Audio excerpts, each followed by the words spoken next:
This book is fucking bananas. Ashley, that was your statement before that. I think the camera had not technically started rolling yet.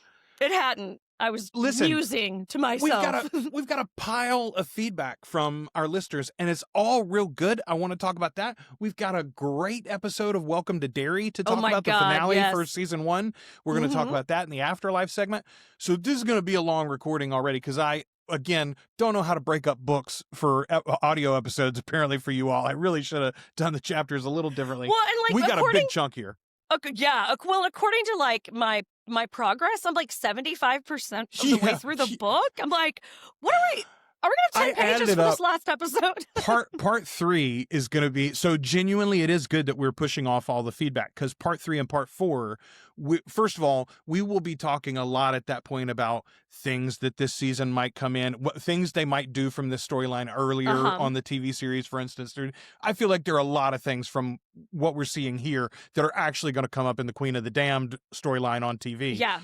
But we'll also be given a lot of your feedback in those episodes too, because those are going to be shorter episodes. I think in the book, we're only reading about like 2.5 or 3 hours next time, and less than that maybe the final time. Yeah.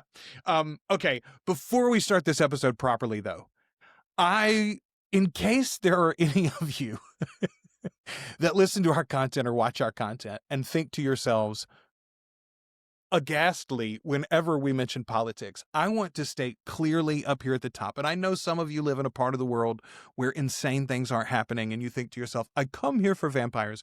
Let me tell you what Ashley and I are dealing with. We live under a regime that has sent secret police, literally Gestapo, masked, unverified and unbackground checked thugs with guns, and the word that they have immunity. It's not legal immunity. There is no legal immunity for these people, but that's what they're being told. They are not the police. They do not have have jurisdiction over citizens at all. None whatsoever. They have no authority to stop you, to frisk you, to ask you any questions, to detain you. They cannot do police action. It's literally against their rules as an organization. I think that ICE ought to be abolished completely, but even if you believe they have a purpose, they are not being used for their purpose. They are being used as a secret police to target American citizens now. They shot one, a white woman, a middle fucking class white woman in her SUV with her fucking dogs in the car, guys. They just shot her in the face and then said, you fucking bitch. And they ran from the scene.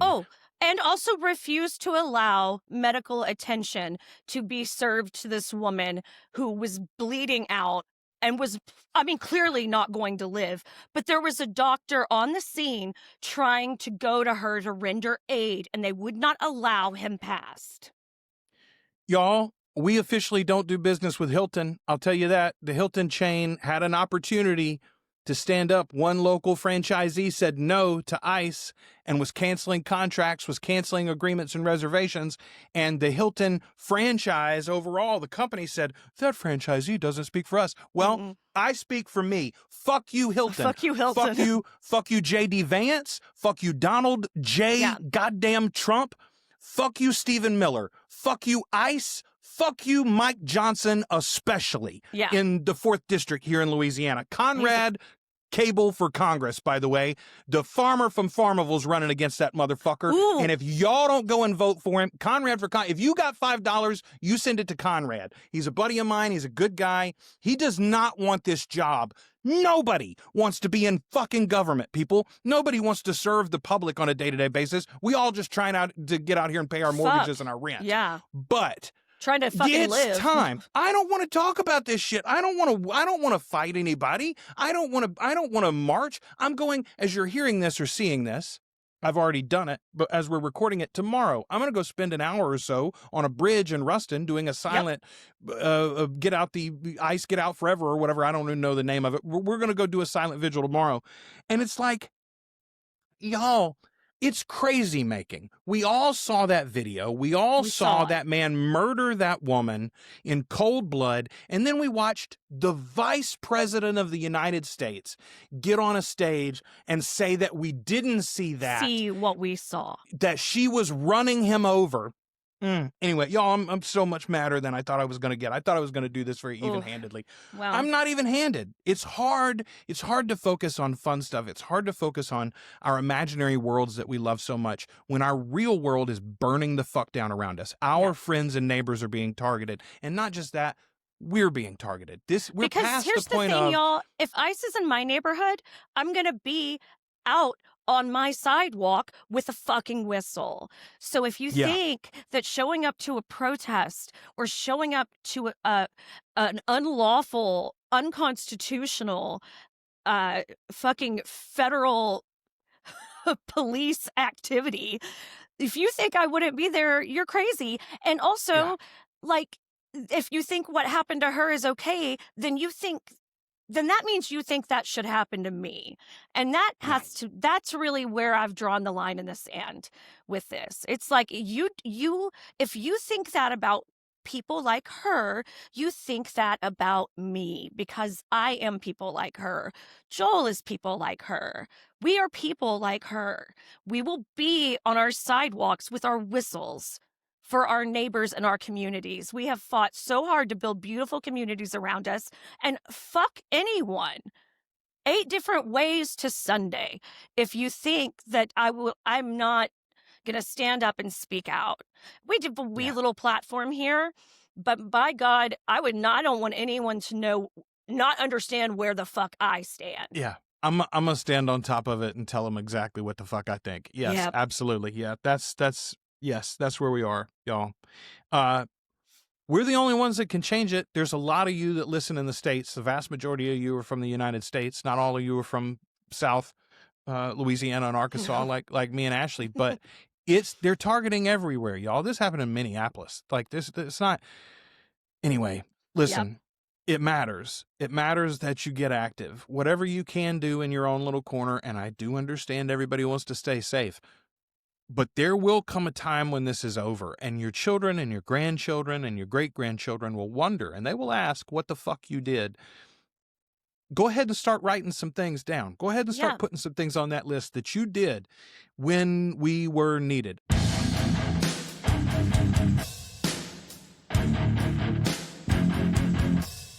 Welcome to the Articulate Coven, the original, unofficial fan podcast and community for Anne Rice's Immortal Universe, The Vampire Chronicles, Lives of the Mayfair Witches, and the Immortal Universe TV series from AMC and AMC+.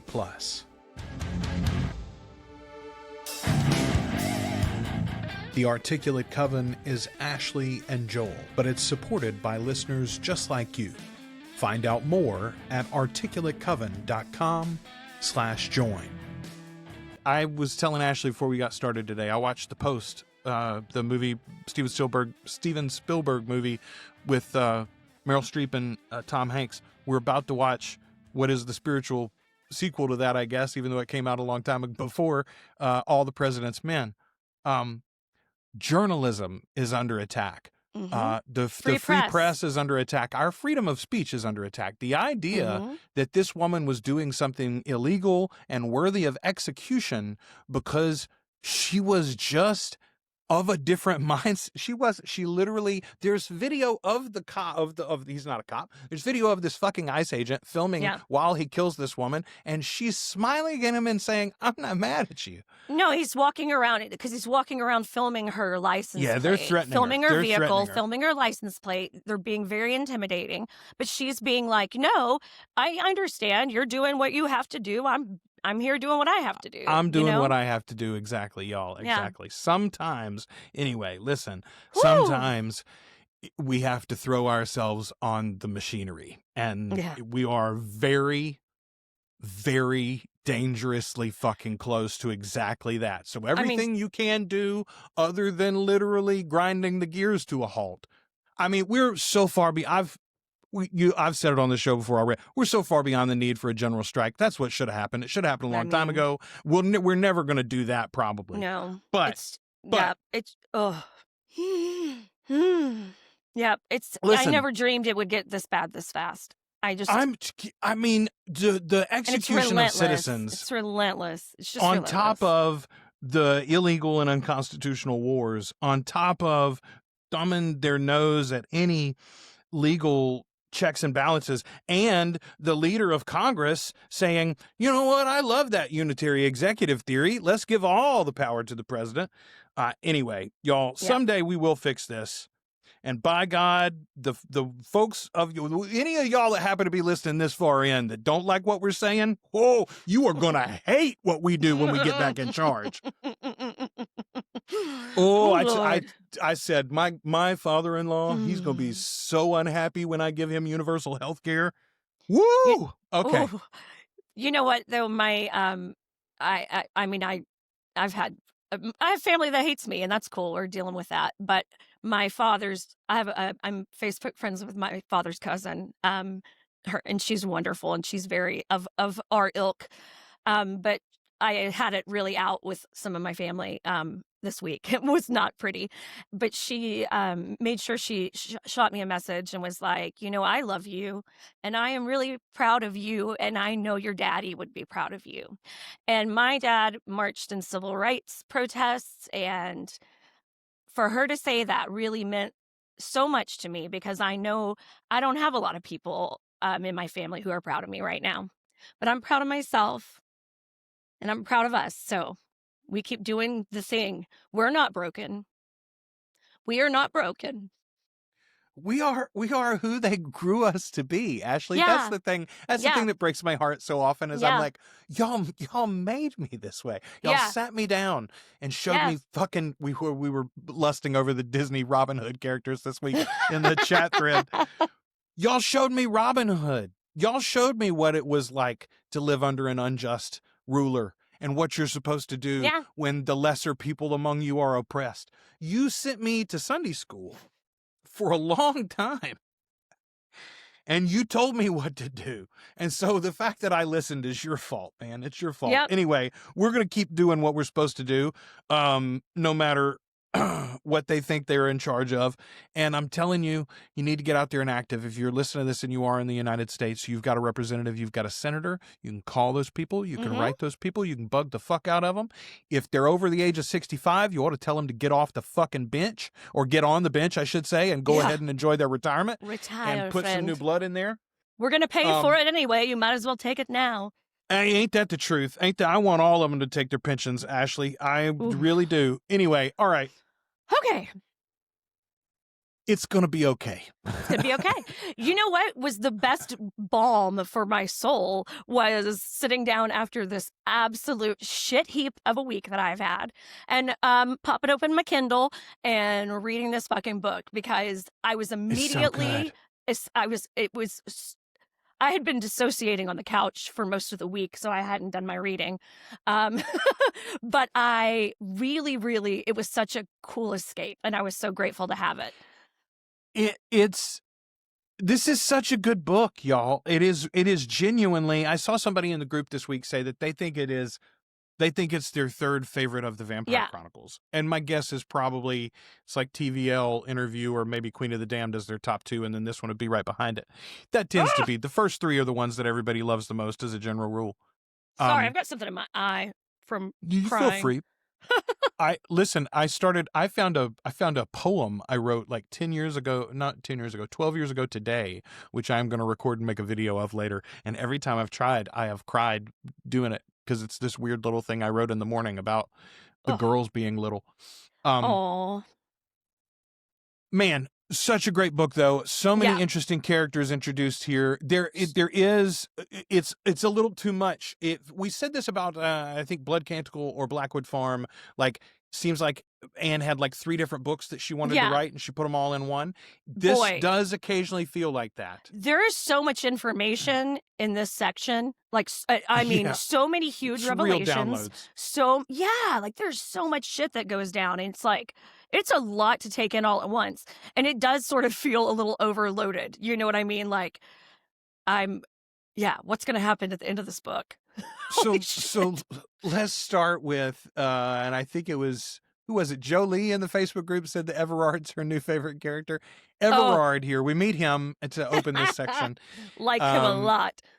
He was made by Rashamondes, who we've heard about already quite a bit. And by the way, I love that we hear about Rash for like 12 hours of this book before he finally shows up or something, you know?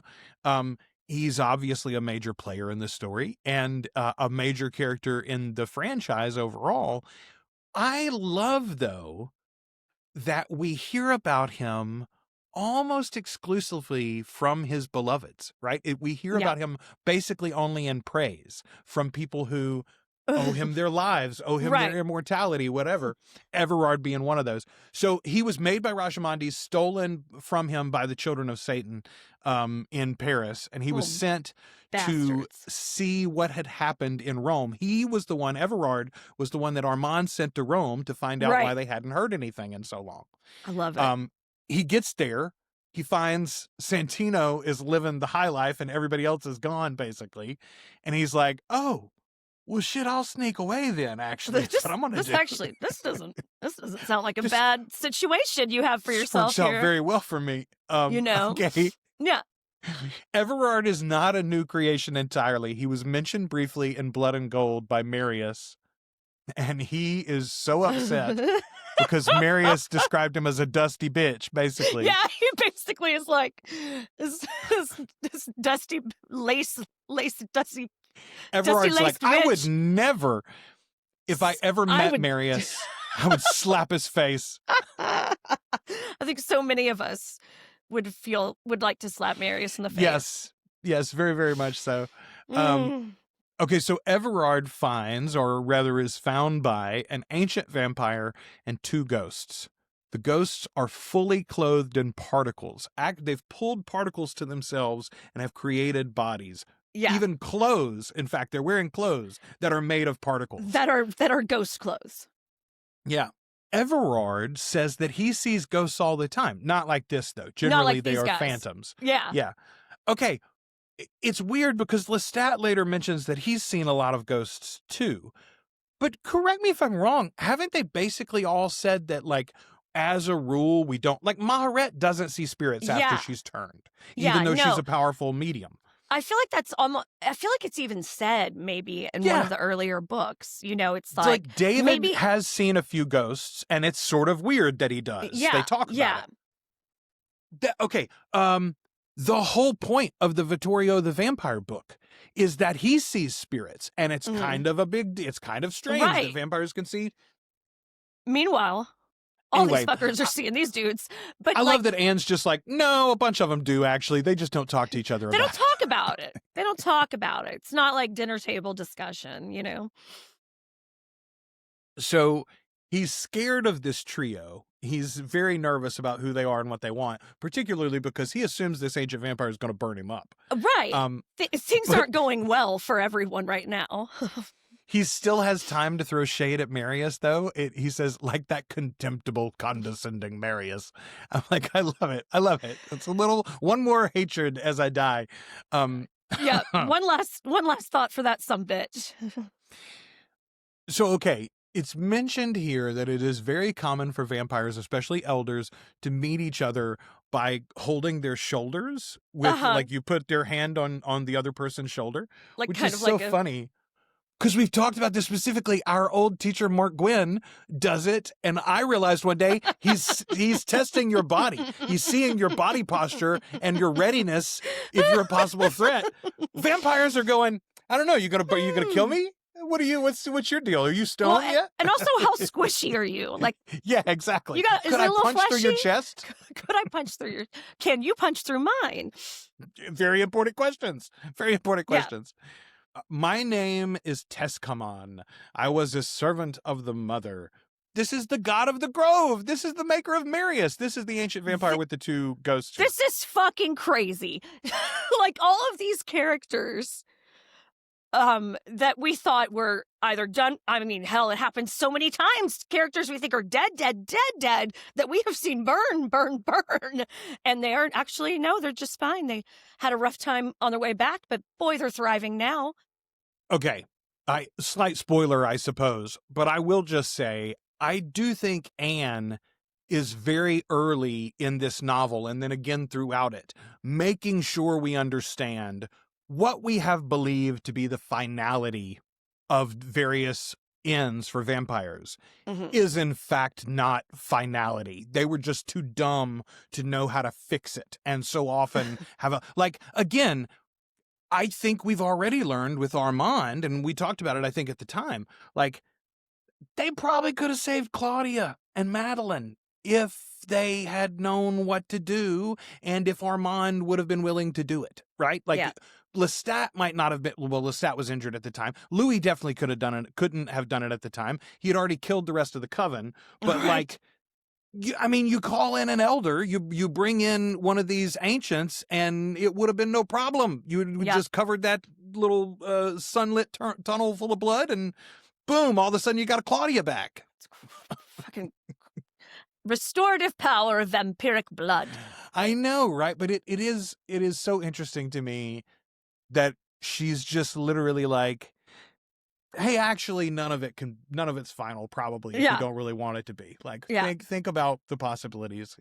Also, maybe you left the room before it was completely finished, or you were dashing through the woods, Marius, Raymond Gallant is one of our ghosts. The other one, fucking Magnus, Ashley. Fucking Magnus. What the fuck? When they mentioned his name, I remember so well the first time I read this, and like, Everard doesn't realize it until like the second or third time. He's like, wait a minute, Magnus, not Magnus, right? Like the necromancer Magnus? The alchemist? Yeah, the alchemist. There you go, not the necromancer. Yeah, the alchemist Magnus. I'm giving him some charges he don't actually have. He's got some special Okay, so skills. Raymond Gallant, though. Raymond Gallant is the Talamasca member that was in love with Marius, that Marius dealt with like his entire life. Marius's buddy. In Blood and Gold. Yeah. I'm like, what the hell? Okay. Yeah. So these these fucking all of these characters are just getting dropped into here out of nowhere. It is so And the three crazy. the three of them specifically, though, is so awesome to see together, because it's like, all three of these are fairly it's like Flavius, honestly, in some ways. They're minor characters that had big impacts on the story in one way or another, right? Absolutely. And so the fact that we're going to get more from them is just like such a joy. And yes, I do get, Patrick Garone mentioned it in one of the threads, it's like, would be hard as a jumping on point, I feel like. There is a lot of fan service in this book. Oh, there's a ton of fan service. But you could read 1, 2, and 3 and skip straight the fuck to Prince Lestat, and it would make a great 4. Yeah. Right? You could, because it really has that vibe of Queen of the Damned, too. Like, it's it fills you in on anything that you would need to have missed in between. Yeah. And everybody's coming together again. We're all having to come together to deal with this, this voice, this secret problem. It's so, like, I'm so excited. I'm so excited to see what's going to happen next. So Tescamon and Gallant and Magnus are filling in Everard on exactly what's going on. And it says, it arouses old ones to burn others and young ones to burn their lairs. Okay. The voice, is literally setting vampires against each other. So it's not doing it all itself. It is coming and sending them one against each other. And Tescamon says, we truly are all one tribe, human, vampire, spirit, ghost. We're all sentient creatures bound to this planet. Why can't we work together in the face of something like this?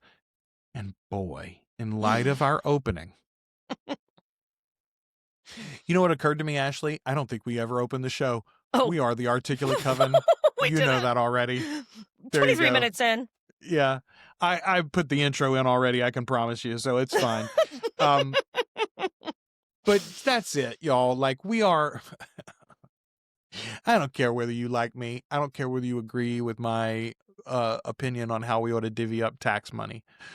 But you and I are both sentient, breathing people on this planet, and my survival and success and thriving in the future is tied to yours, and it's tied to the trees, and it's tied to the fucking whales and the dolphins and the little birds and the squirrels and everything else. We got to stop burning it down, folks. We got to stop fighting each other. Ooh, it's so true. So true. Everard pushes back a little bit. We deserve to be hurt, don't we? Like, he sort of thinks isn't this what we got coming? Okay. not Tescamon, it's Magnus that says this. Magnus says, I was a human being once. I was a blood drinker for centuries after that, and I am a ghost now, and my soul has been my soul in all three forms. No, we don't deserve to be hurt, actually. We're beings too. We shouldn't rape and pillage the human population. Right? Yeah. But also, no, we don't deserve to just all run into the sun because we happen to be a different kind of species than they are. Yeah, we exist. You know, we exist. Okay, I love Magnus. He says, I am Magnus the Alchemist, made, so to speak, by Benedict. Okay, Benedict is another one, though. Benedict, who we had already heard about. Benedict was one of Rashamondi's he was one of the people that was made by Rashamondi's, one of the vampires made by him, lived in his house, stolen away by Magnus, tied up. Everybody freaked out, and then it never happened again, honestly. But I'm not sure if it happened in the last section or in this section. But again, let's go back. Rosh, everybody's like, oh, we got to chase Magnus down. Rosh is like, it's like, nah. kind of this dumbass's own fault. He shouldn't have got Let's see what he does with it. You know, let's see what he does with it. It's fine.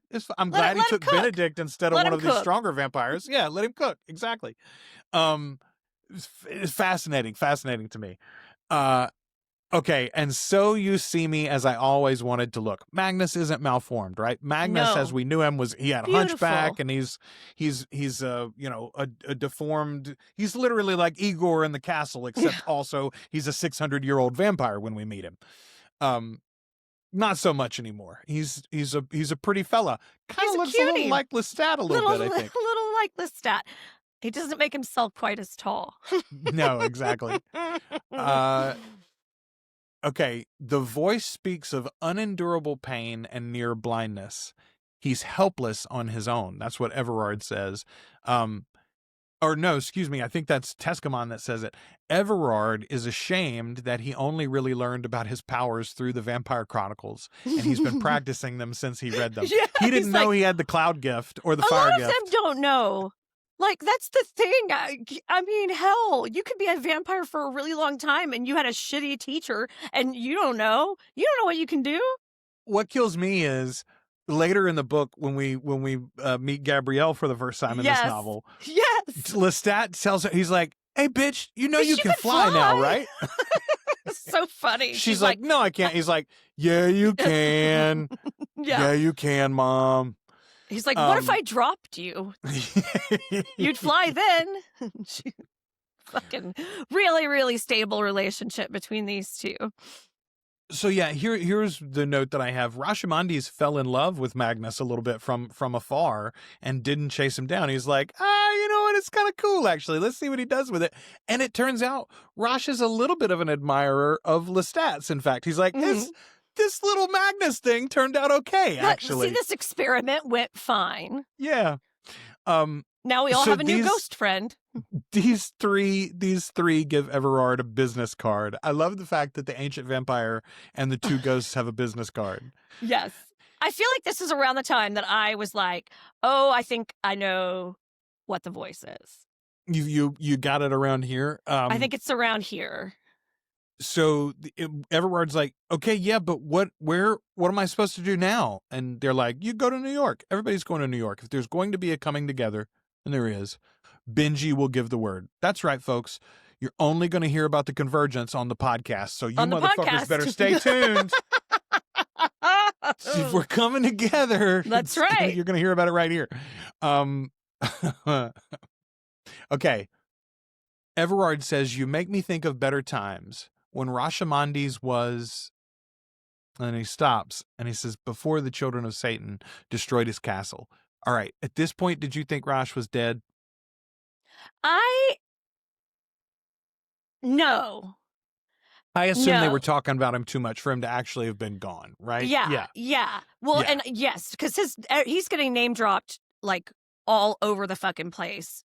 Before we meet him in the next, little bit. So Everard's though convinced. He says Rashamondi's has to be dead, or he'd have gathered me up. He'd have forgiven me already. Okay, so the voice sends two young ones at Everard, and he's forced to defend himself using the fire gift. he wasn't even exactly certain that he had it yet. And then the voice is like, "That's why I did it. I told you you could burn them." Well, fucking manipulative shit. Right? Like, oh, let me send someone to kill you so that you know how strong you are. Yeah. Yeah. I do not care for it. Well, also, so I can make sure you're as strong as I think you are for what I want to use you for, you know? Yeah. Okay, so we flash to Grimpt, who is hearing the sad story of Arjun, who has lost his Pandora. Grimpt's got a business card too, by the way. He just does! like our friends from before. Yes, he Interesting. does. Interesting. This character is fascinating. Arjun says, "You're not human, and you're not what I am. What are you?" And Grimpt says, "I am your friend now." Like Pandora is coming. Muppet. It's like a fucking Muppet. Pandora is coming to you, Arjun. Okay, so Grimpt knew she would see many beings. Let's see, what is this? Oh, Grimpt knew that she had seen many beings like him. And the first time she had seen him, he had been bodiless. Interesting. Grimpt has been seen by Pandora before. So fascinating. Sooner or later, he must reveal, but is this the time for it? I love Grimpt, like, going back and forth with himself. I love the fact that we see inside all of these ancient people's heads. I do too. It's a really, you know, although I love a tale just woven by Lestat. I love one of those that's fully in his narrative voice. This was so much fun. I mean, this is so much fun for me. To hear like all of these stories that we've heard bits and pieces of finally getting like more fully fleshed out. Like, this is what we always wanted from more books, you know? Grimpt tells Pandora, "You are dear to me. You always have been." Ashley, I know you were excited because you posted on Facebook about it. How excited were you when you realized that the kindness and the wisdom and the openness and the acceptance of Pandora is the reason why this entire fucking Vampire Chronicles universe works out? That's like crazy. The only reason it's held together is we gotta pull up the passage. I gotta pull up the passage. There's the thing that he says to her, or that she says to him, which again is very relevant to our current bullshittery. Bullshittery. Yes, my girl. I also immediately, when I got to it, was like, the bees! I messaged Joel, and I messaged the one of our group chats. I was like, oh my God, the bees! No, shit, I don't have it. Wait, somebody posted on Facebook. Yes, they did. Yes, that's right. They posted in the Facebook group. Someone did post that last night. By the way, here's a little plug for the Facebook group. If you're on Facebook, even if you're not, it's a pretty great place to be. And Ashley and I both needed it this week. It was very helpful to us. It was very nice. It was a very good community. I am grateful for everyone that's in there. Pandora nodded. She repeated the words she had said to him that night, the night they first met. "If you would have fleshly life, human life, hard life which can move through time and space, then fight for it. If you would have human philosophy, then struggle and make yourself wise, so that nothing can hurt you ever. Wisdom is strength. Collect yourself, whatever you are, into something with a purpose." "Yes," Grimpt whispered, "and you said more. But know this, if you would become an organized being as you see in me, love all mankind and womankind, and all their children. Do not take your strength from blood. Do not feed on suffering. Do not rise like a god above crowds, chanting in adoration. Do not lie." My girl. Pandora was sweet and kind and helpful to a being that she didn't even understand. And genuinely, everything else that follows in the books, it all works out because of that kindness. Grimpt pulled himself together into a being that could have physical presence and taught a bunch of other beings how to do it. They came together and formed the goddamn Talamasca. Yep.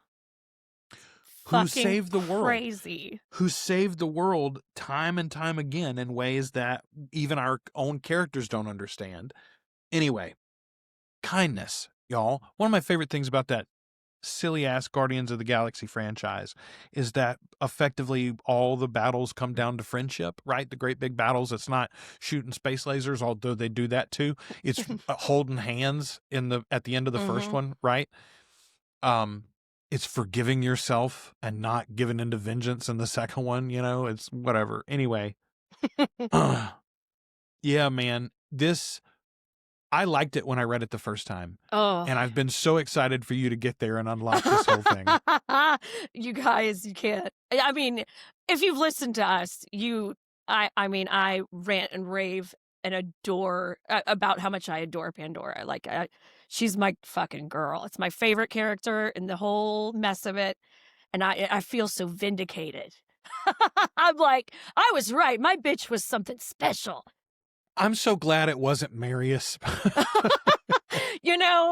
Ain't that the fucking truth? I'm sure he'll find a way to take credit for it. Well, I mean, he'll be like, well, I made her, and therefore she was available. Encouraged her to be wise and kind. So Lestat finally gets involved, except not really. He's hanging out in the middle of nowhere, France, digging holes in the ground under his ancient castle. It's no wonder his mother has to come collect his ass. God. David says, Brat Prince, I see you're in fine form. Yeah. I love it. He just blows it off. Also, somebody says, or he says, I hate Marius for giving me that name. And they're like, no, you don't. No, you don't. You love it. No, you don't. You have a tattoo. Yeah, for sure. If he's got one, it is absolutely Brat. It asked whether or not we had all been weakened by the proliferation of the power. David has heard the voice now and tells them what it's been asking him, which it's interesting. And we haven't heard at this point that it's asked that specific question of anybody else. But I do think that's interesting that it would take that tactic with David. Yeah. Thinking that it might appeal to him, the science of it all, or the... Yes. And the way he changes his approach with everyone, the people that he thinks he can just maybe kind of like, bulldoze over just with the power of with his own power, the ones he knows he's going to have to trick, the ones he knows... Well, maybe if I try this approach with this person, I will get further this way. It's so wild. It's so wild. David, Jesse, Lestat, they're all talking about Maharet again, and it's like... The bad shit's going down. she's for real gonna leave. I think actually I think this is where we see that she's been having visions of a volcano. Mm-hmm. Yeah, that doesn't feel good. You're like, wait a minute. This is going to be a problem for the rest of us, actually, I think. Actually, I don't think this is the way we want to go out. So Lestat, gets his shit and starts to go, and they're like, hey, where are you going? And he goes, why did you come to me? Didn't you expect that I was going to do something? Why are you staring at me? I'm gonna go talk to this crazy lady and find out what the hell's going on. Okay. Cayman and Maharet and Makare are having some problems. Yeah. Cayman seems to be killing people. Yeah. And it seems like he killed Eric, although he doesn't remember doing it, and he swears that he didn't do it. He couldn't imagine that he ever could. But it's pretty clear Cayman's killed a bunch of folks, actually, probably. Yeah. Yeah. It's one of the reasons why Maharet is thinking about a volcano, honestly. Right. She's like, well, I could throw Cayman into the volcano. throw me into the volcano. I guess we could sink Makare into the volcano. Maybe we should just be done with the whole damn thing. Man, I love it when Makare, sort of mind slaps Lestat, and he's like, oh, you know. And then she goes, no, but really, fuck off, and blows him way the fuck off from where they are. He's whoa, okay. Her flinging him around the jungle was actually quite a bit of fun for me. I was like, read the room, buddy. And then all of a sudden, He's right up next to Makare, actually. He sends no harm to her telepathically. Hey, I'm not trying to fight you. Please don't fight me. Please don't kill me. There is nothing there. He has no mindful interaction with her, however. And he just straight up asks her, he's like, are you doing this? Are you the voice? Is this you? Still nothing. And then he says, I suspect Makare is holding the voice back. I think Makare is keeping the voice at bay in some fashion. I think there is a presence there. I don't know that I agree with him on that, but it does. I will say this. The voice seems to really not like Makare later in this section. Yeah. I mean, he's trapped. So we finally get an explanation of what it is. It is Amiee, or at least they think it is. Yeah. Amiee has come to consciousness, and it's talking, and it's lonely, and it is very vindictive. Yeah, and it wants out of this woman's body, this catatonic sack he's in. So Lestat arrives too late to France, where there's been another burning, but he gets to see Bianca, Séverine, and Gabrielle. He gets to meet our trio of ladies. Man, this I was place, so happy to see Bianca again. This place that Séverine has set up is fucking nuts, man. I mean, what a fucking fortress, girl. Okay, so we've heard Anne talk, I think, maybe it was just like on her Facebook page and stuff, but when they started excavating some of these like underground cities in and around, where is this is like outside Turkey somewhere, I think, isn't it? I needed to be Googling places, and I was too excited to I think it's in Eastern Europe somewhere, but there are a lot of them, actually, and like more than we know, and we're not exactly even certain why or when they were built. Obviously they were lived in for generations and expanded on at different times or whatever, but yeah, we got a vampire on the side of a mountain in these underground rooms, and she's holding court. She's got her own thing going here. She's got her. Yeah, they have. Well, that's kind of one of the interesting things about I think about this book and about these elder vampires is that so many of them are living in these little insular bubbles, either alone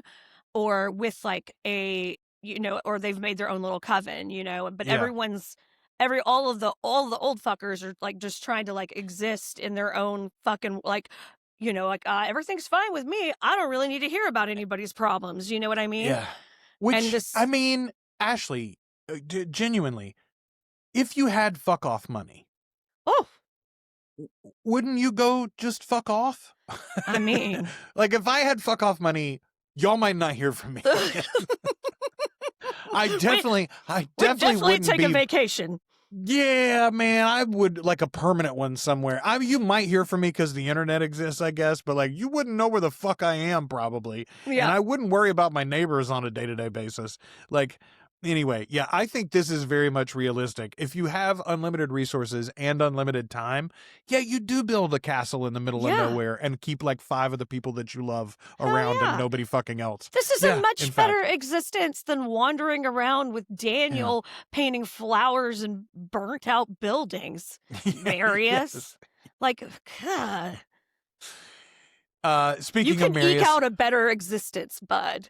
We get the reunion with Marius and Tescamon, and I love that he's like, no, you're not. And Tescamon's like, yeah, I am. I promise. I'm the one. He's like, no, but you burned. He's like, yeah, okay. And then I didn't burn. I was a vampire. I don't know if you know. I will say this. These idiots, like, this dude just survived being put in the sun for 3 days. I mean, he wasn't put in the sun, but the mother and the father were for 2.5 days or whatever. And he survived that fine, well enough to make Marius. Right. Like, we probably I don't know. We probably should have assumed that he wasn't quite dead. Not dead yet. Not dead yet. It's just a flesh wound. Okay. What a lovely story of Tescamon and Hexeth. Okay, so Tescamon escapes, but he is badly fucking injured after he gets away from the druids. And this reminds me very much of it's sort of like a romantic version of the Frankenstein story where he ends up at the cottage or whatever and is nursed back to, he's like helped by the old blind man or whatever. Like this is that, except there's also a romance there. Hexeth is a witch. She's this old malformed witch in the woods in the middle of nowhere who people do come to see occasionally for prognostications or for a curse or a blessing or whatever, or right? or like they have, somebody's sick. She needs to make them a brew. But nobody values her and nobody trusts her or respects her. Not really, anyway. She nurses Tescamon back to health. And meanwhile, Tescamon helps her. He can read minds. So all of a sudden her prognostications and readings are better, et cetera, et cetera. She's in danger a couple of times and he saves her. He eventually turns her, and then not so much. Not so much. Tescamon says, there's a really good line here. He says, all those splendid possibilities I'd seen in your blood, they'd come to mean nothing. If Hexeth was not with me, if Hexeth was no more. And then Hexeth came. Hexeth comes back. Why? Because Grimpt found her and taught her how to be a ghost. Fucking love Grimpt. That's my... And what splendid ghosts they are. What splendid ghosts they are. Oh! Grimpt says that he is Amel's brother, his equal in the invisible world we cannot see. And I don't think it's actually here, but we find out eventually Grimpt was there when Amel went down into the Queen. Yeah. Grimpt watched it happen. Grimpt is the one that told the twins Amel is no more. Because it was true at the time, except Grimpt watched Amel. There's a great line. He says, Amel was the torch that led the procession through the ages. Okay. Pandora had given him a challenge. If you want to be flesh, find a purpose. Organize yourself, collect yourself for a purpose. And Grimpt's purpose was knowledge and understanding of what had happened.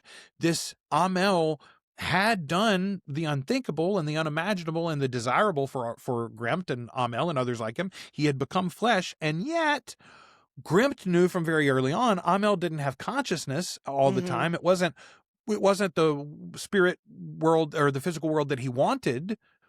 And also Grimpt knew the danger and the evil that this tribe was spreading out across the world as blood drinkers. Like, he watched all of this from the very beginning. How fucking cool. What a cool idea. Yeah. I really like this book a lot. It's very hard for me right now to read it with a critical eye because right now I'm so entertained by it that it's hard for me to be like critiquey. You know what I mean? Because I'm just like so fucking delighted every time I turn a page, So Marius wonders aloud here about what I had sort of suggested vaguely, trying not to spoil anything for you last time. Has Amel been active in the past? He says, did Amel tell the Queen to take over and kill half the human population? Did Amel tell the elder to put the mother and the father out in the sun? Yeah. I think he did, based on what Amel says later to Lestat and others, right? He says it to Rosh. He says specifically to Rosh, he's like, we'll go out in the sun and you'll survive, but all the young ones will die and I'll be so much stronger. You'll be stronger. Yeah, I think he did tell the elder to put the mother and the father out in the sun. Yeah, because having too many of them out and about, and she had made herself a mess of fucking vampires. We get some numbers later. Let me see if I can find it. Okay.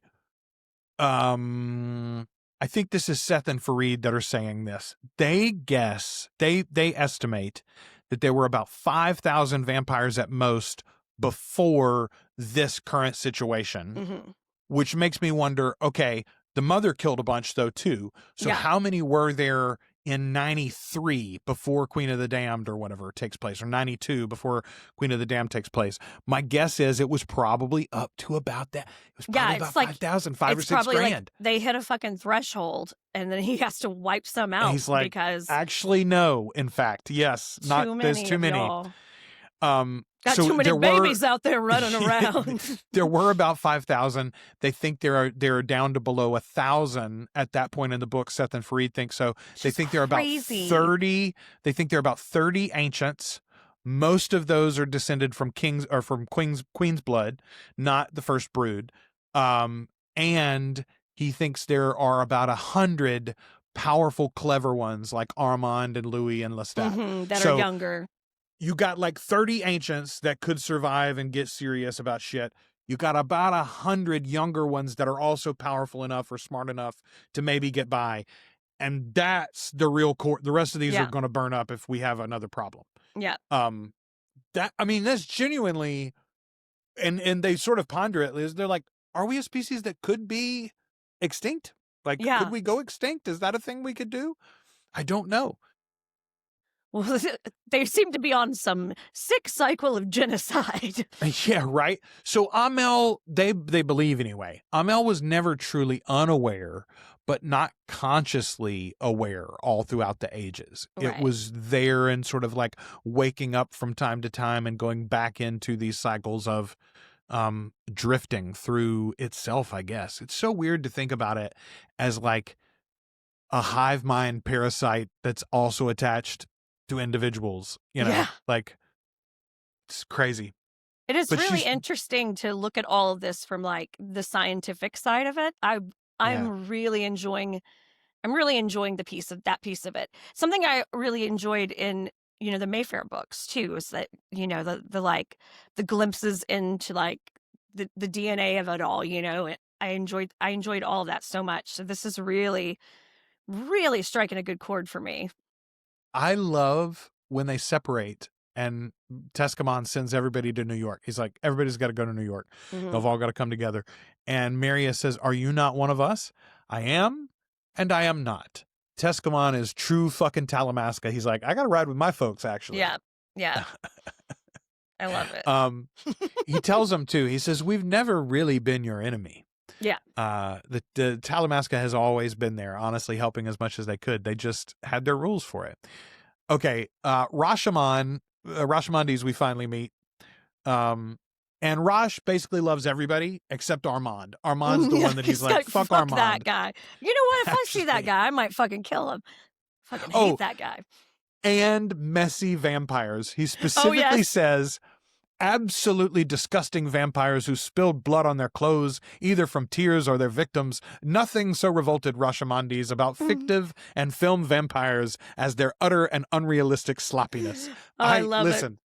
This was before the AMC deal, I'm fairly certain, but this is Anne writing about the AMC. I think it may have come down to the fact that they were going to spill blood. They're like, and she was like, I'm out. They're going to have to be messy a little bit. She's like, that is it. A line too far. A line I cannot cross. Okay, those who desire power desire to be immune to the power of others. Boy, you want to talk about prescient and relevant to our current situation. Yeah. Those who desire power desire to be immune to the power of others. That right there is Rosh's problem. In the end, he buys into that statement. Rosh is not a bad guy. No. Rosh gets coerced and co-opted because he believes in that sentence. Those who desire power desire to be immune to the power of others. He cannot imagine that he'll be subject to somebody else, whoever that might be. Right. So he's got to take it on. Benedict is overcome by the horror of all of this, and Rashamondes knows just how to solve it. Pinch them nipples and share some blood is what they do. I love that he specifically takes a moment to pinch his nipples, and then they share blood. I'm like, tweak his little buds and share some blood. A little not self-care, a little partner care. There you go. Yeah. You know what you need? Light nipple play and a nap. Oh, man. Okay. Rosh walks into one of his rooms and he says, with the power of his mind, he quickly ignited a bank of candles and a bank of candles on iron candelabra spikes.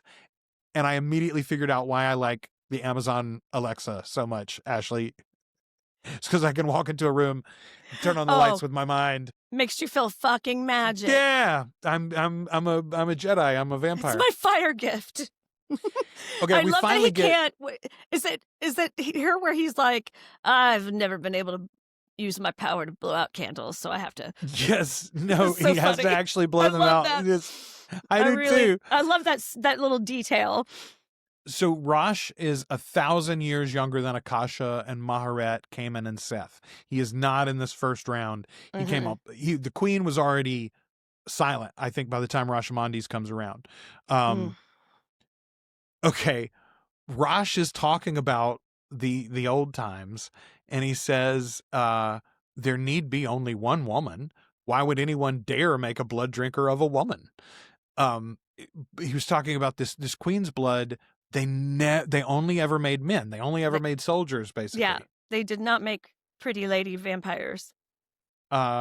So I love that Rosh like goes into his weapons cache and grabs a hand grenade. That's his I'll carry this hand grenade. So this worked pretty well in World War II. Okay, we know the title of the next book. No spoilers, but the title of the next book is Prince Lestat and the Realms of Atlantis.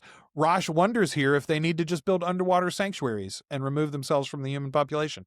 You could swim deep enough, nobody else could reach, and then you could build, with technology and the money that we've got, we could build the city of Atlantis down there if we wanted to.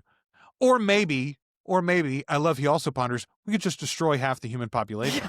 You could do that. But I'd hate to lose the modern world. There's all these conveniences of technology, actually. I like lights. Yeah. Amel tells him, I am in a prison. I am in darkness. I wander the pathways of my tentacles and tendrils and my endless withering and coiling thread-like extremities, searching for those to love. Fuck, this lady can write, Ashley. Yeah. Yeah. She's so good. Yeah. Yeah. Okay. Well, it makes you feel fucking awful for this. It does. Creature. You're like, it does. Like, it's crazy. And you are trapped. Like, that is. Yeah.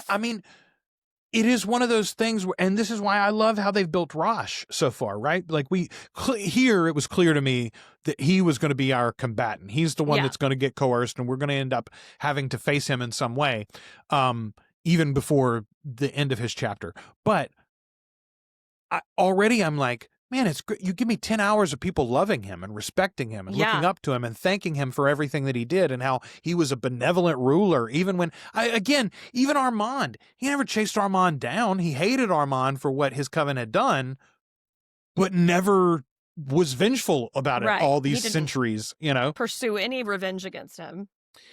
Man, okay.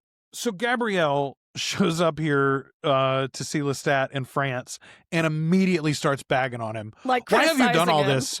Are you mad? What a waste of money. Have you gone crazy again? Oh, so fantastic. I do like that she's way ahead of Lestat on putting all of this together and figuring it out. She's like, hey, dummy. Well, listen, bitch, maybe you should have taught him how to read. He had to do Sam Spade all on his own, woman. That's right. That is a self-taught man. Okay, I really like the chapter where Farid is working on the problem, and we see inside his thought process of how he's breaking down the voice and trying to figure out what they know about it and what it all means.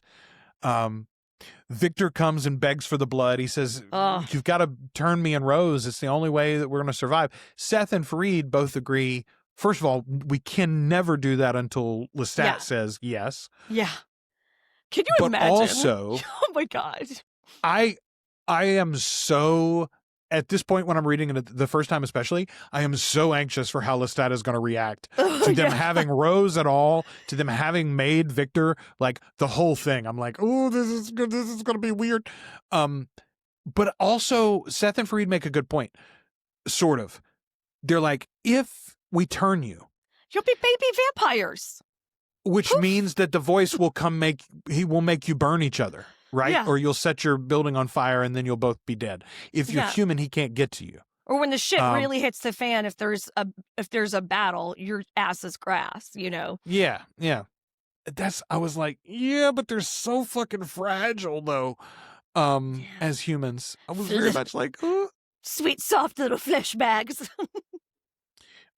There is not a single one of us, no matter how old, that does not have a moral heart an educated heart, a heart that has learned to love while human, and a heart that should have learned to love even more deeply as preternatural. It's Gregory. Yeah. We are not damned. We never were. I love that. I love that so much. Okay, here's another good reunion. Lestat and Severine are together, and they meet Alessandra. The old queen is with Severine. Holy shit balls. I lost my mind. And then in 10 minutes, there's another reunion. There's another one coming. So Lestat is so surprised to see her. She says, I went into the fire and the fire didn't want me. Boy, again, okay, this would be a meeting with Louis, I guess, if we get the old queen back in the show. But I want it. I want it so bad. I want her to come back in a restored form, right? Yeah. He says she wasn't this. He didn't even recognize her at first until she starts talking to him. Because she's beautiful. Because she's truly. Because the haggery of herself was because of her living situation, So this is the first time that we really get an assertion from anybody, and Alessandra and Severine are the two that put it to him first. But they're basically like, "Hey, you got to go to New York and take over. You got to be the new prince, and be in charge of us." And he's like, "Why? Y'all are all like 6,000 years old. I am a child." And they're like, "Okay, fine. No one will make you Prince of the Vampires against your will. But you should be Prince of the Vampires, actually." And then he's like, "Actually, I really like the sound of being a prince." None of us can prevail against Makkari and Maharet, and the others are gathering in New York. You got to go to New York, they tell him. Grimpt says, I fear Amiee. I always feared him. I have always dreaded the day he would come into his own. And that's what we're facing. Like, Amiee is making a play, and it's going to mean a huge overturn for the vampires. It could mean the end of the human world. It will definitely mean an end to this project that all these ghosts and spirits have had for generations and generations and generations. Chaos. Severine has Lestat's dinner boxed up for him since he's a hungry boy and is about to go on his way. It is very funny. Here's a juice box before you leave. Amiee tells him, I want to see with your eyes, Lestat. I want to hear with your ears and speak with your voice, but you have denied me. Okay. Okay. Here's my note. I said, underground Turkish bath interlude with vampire castrati. Yes. That was so weird. Were we in a hurry? What are we doing? Why are we in a spa? Why are there castrati underground? Ashley? It's better to It's a lovely choir. It's better to turn little boy singers into vampires than it is to cut them up. I guess, yeah. Always remember this. Always remember, though agony and fear creep at the door. I thought that was a pretty line, even amidst kind of a weird interlude there. It was a really strange little side quest. All right. Before you meet your son, Lestat, meet your daddy. You burn bright, Prince Lestat. Oh my God. I love that they meet and they get this. He realizes, like, holy shit, it's Magnus, and here we are. And then we don't really get any more of, like, they don't have time together.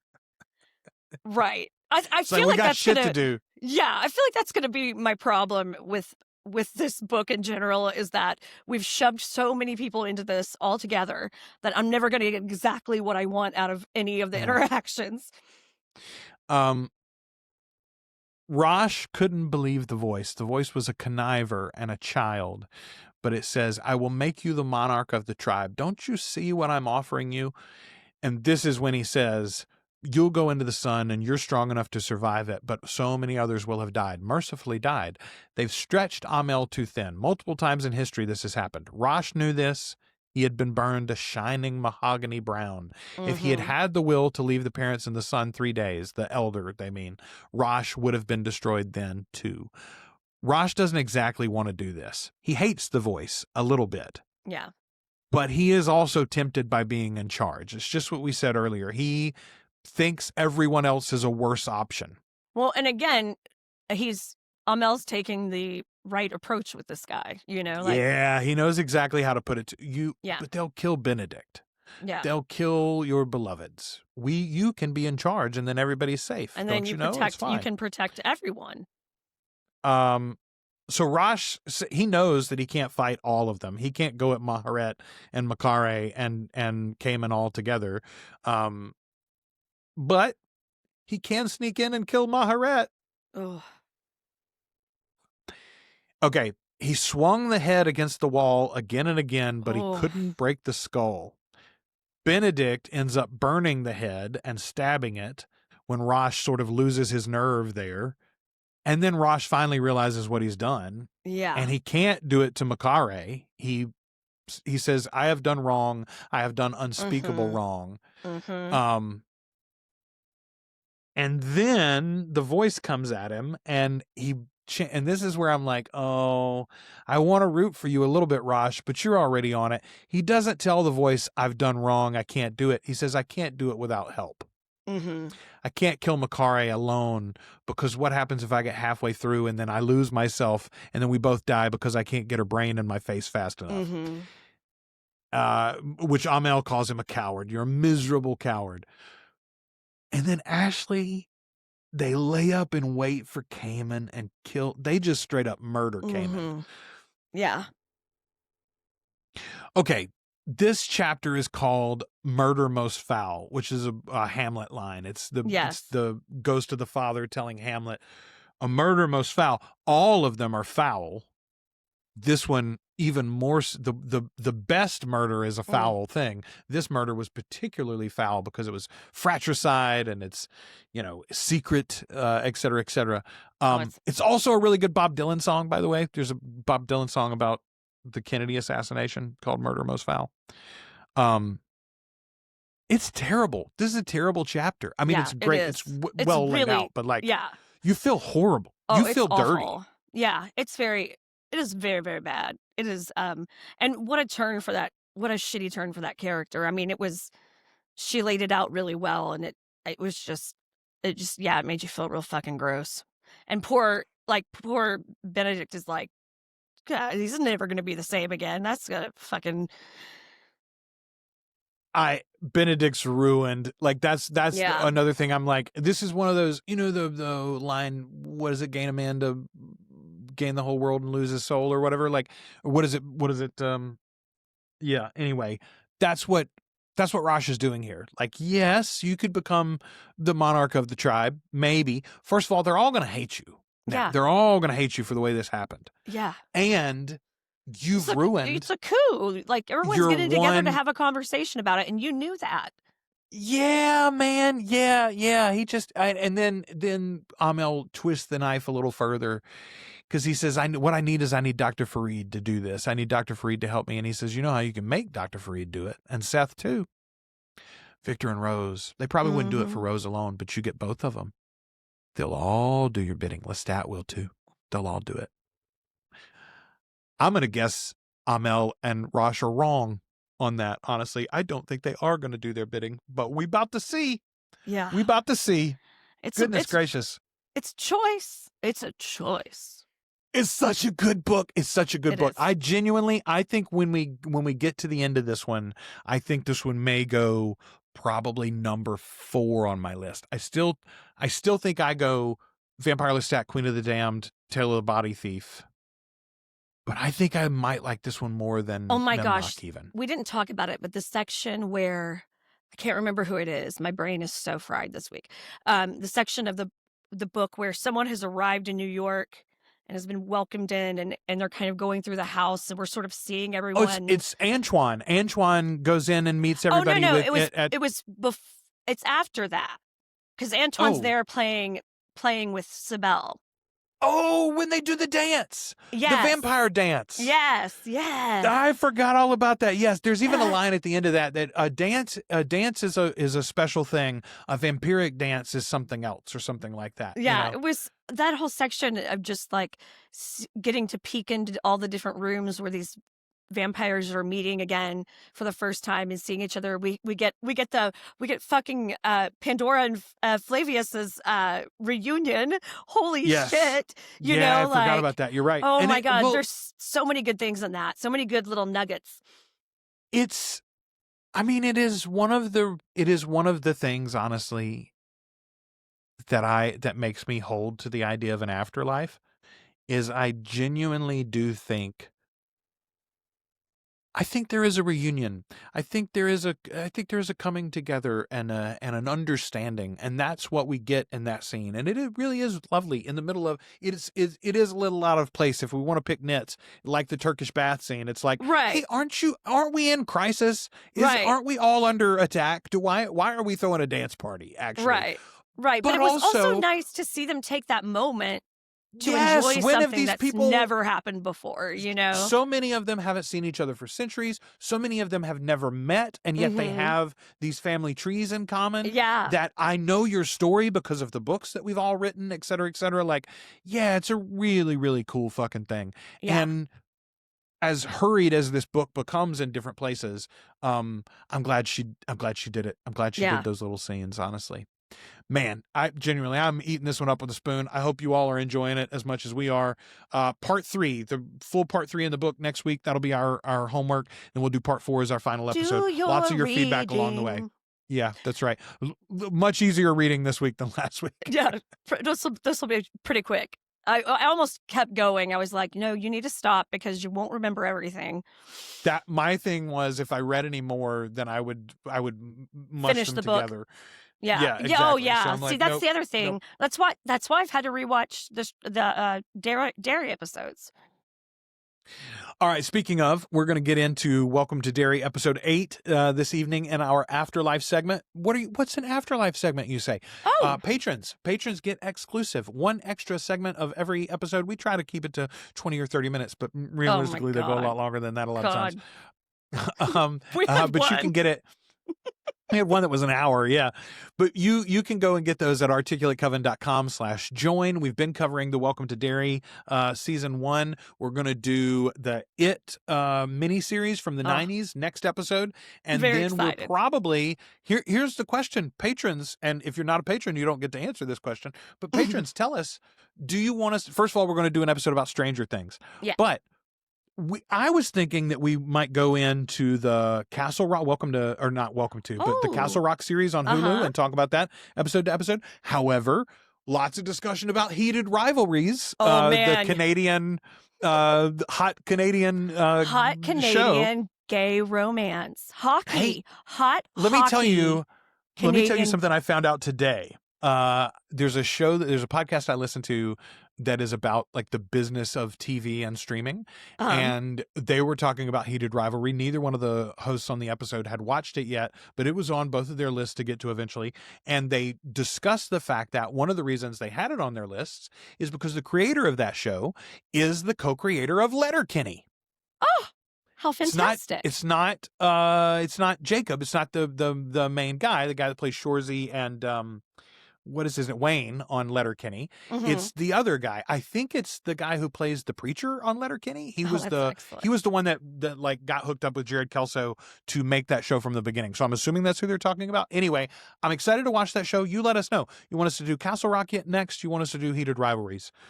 We'd love to hear your thoughts on that. All right. Until we talk to you next episode, we have been your hosts. I am Joel. I'm Ashley. And we are the Articulate Coven.